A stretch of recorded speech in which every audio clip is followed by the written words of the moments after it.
Aja Wilson is unhappy after Caitlin Clark explored the possibility of moving to Europe. Wilson, who has already asserted her desire to be the face of Nike, is now facing tension upon seeing the substantial opportunities Clark could receive overseas. Nonsense about things that Caitlin was doing wrong when, in my personal opinion, she was doing nothing but going out there and playing great basketball every night and ignoring the hate that was coming to her from all sides, not only from... If Caitlin Clark moves abroad, she will become the highest paid women's basketball player in the world, and Aja Wilson isn't happy about it. Wilson believes that as a multiple-time MVP, she should be the most talked about star and receive the biggest opportunities. But that's not how things are playing out. Aja Wilson, 28 years old, 1,000 points in the regular season. Why is that not the biggest story out at the moment? And why are we talking about Caitlin Clark? Why when Asia was releasing a shoe were we talking about Caitlin? Caitlin Clark has elevated the WNBA with increased sponsorship deals, higher salaries, and record-breaking viewership. Yet some players in the league still show jealousy. This is exactly why she should consider leaving. Now, let's take a look at what a game without Caitlin Clark would look like. Now commonplace where she'll go for 26 and 12. I mean, those are great numbers for any player, no matter how long you've been in the league. She's learned how to play the game, and she said, I had to learn how to play the WNBA. Aja Wilson sees herself as the star, despite the fact that before Caitlin Clark arrived, the WNBA struggled to draw significant viewership. Caitlin deserves to be the highest paid player, and if she moves abroad, it will be a wake-up call for players like Wilson to see just how different the league is without her. Guys, take a look at the stands. All the seats, even the courtside seats, are empty. The possibility of Caitlin Clark signing with a European basketball league has sent shockwaves through the WNBA. Europe has long been a destination for elite athletes, offering competitive leagues, lucrative contracts, and international recognition. The financial incentives are substantial, often surpassing WNBA salaries, making it an appealing option. For Clark, playing in Europe presents a chance to secure her financial future while continuing to excel at the highest level. Moved home games to bigger arenas when Indiana came to town to accommodate more fans. I'm not finished. Attendance for the entire league is up nearly 50% this year, and Indiana leads all teams with an average attendance of 17,035, up 319% from a year ago. Aja Wilson has made her feelings about Caitlin Clark's potential European contract clear, and at the core of her frustration is money. As a dominant force in the WNBA for years, the idea that Clark could earn more overseas is a tough reality to face. But it's not just about financial security. It's about status and recognition. In professional sports, salary often reflects value, and the highest paid players are typically seen as the most important, both on and off the court. For Wilson, who has spent years building her brand and cementing her place as the face of the WNBA, Clark's meteoric rise presents an unsettling shift.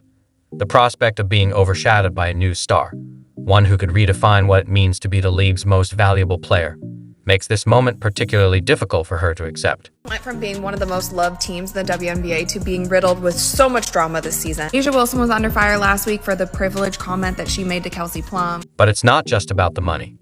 Aja Wilson's reaction to Caitlin Clark's potential move to Europe also stems from a deeper concern, the fear of losing her place as the face of the WNBA. For years, Wilson has been the go-to name in women's basketball, but Clark's rapid rise has shifted the landscape. The idea that Clark could not only out-earn her, but also steal the spotlight on a global stage is a direct challenge to Wilson's status and influence. Being the face of the WNBA isn't just about talent. It's about capturing public imagination, driving viewership, and representing the league worldwide. Wilson has long held that role, but Clark's growing stardom has ignited a fierce competition between the two, one that could redefine the future of women's basketball. Agree with it. I thought she would be unanimous. I mean, it's not even close.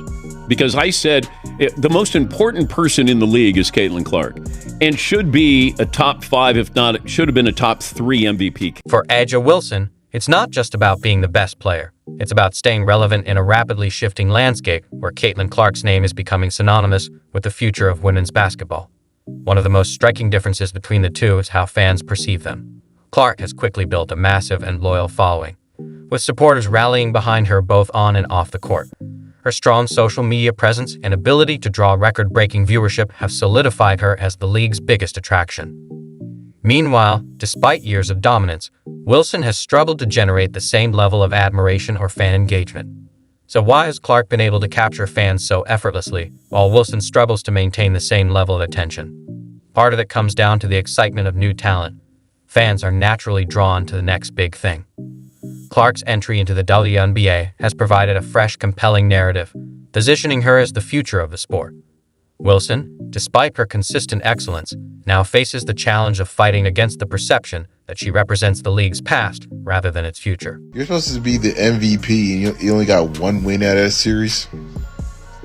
That's why I think, now I wonder if they had a 5-game series in the first round, there might be a possibility they may not win that series. For A'ja Wilson, the lack of fan recognition is a source of frustration. She has spent years building her legacy, yet she now finds herself overshadowed by someone who has only just begun making her mark. This isn't just about losing fans. It's about losing relevance in a league where fan loyalty can make or break a player's career. As Caitlin Clark's following continues to grow, Wilson worries that her own influence may wane, leaving her in a weaker position both within the league and in the public eye.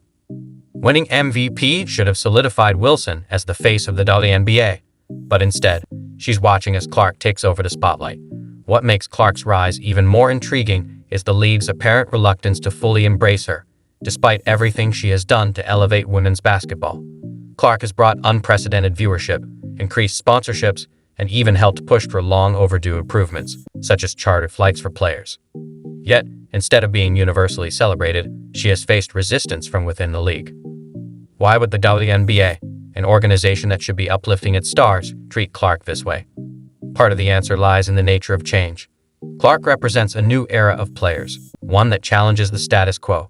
Her impact is undeniable, but her rapid ascent has disrupted the traditional power dynamics of the league, creating tension among those who once held the spotlight. They were so bad, they got the #1 pick. You gotta be bad to get the #1 pick. And she led them to their first 20-win season in almost a decade. She led them to the playoffs. I mean, the girl deserved the award. LeBron James had tennis shoes in his rookie year. He didn't have a fraction of the impact on the NBA that Caitlin Clark has had on the W. Clark, #1 in jersey sales, Angel Reese 2, Sabrina 3, Kate Martin 4. We talked about this earlier in the season. I feel sad that Kate Martin also hasn't gotten as much playing time the second half of the season. I feel like she deserves more, or maybe she deserves a different team. How crazy would that be if she went to Indiana? Just the paying customer, the audience didn't feel that way. They did not give a damn about the WNBA. Is that fair to the ladies? No. It isn't fair, but they're the paying customer.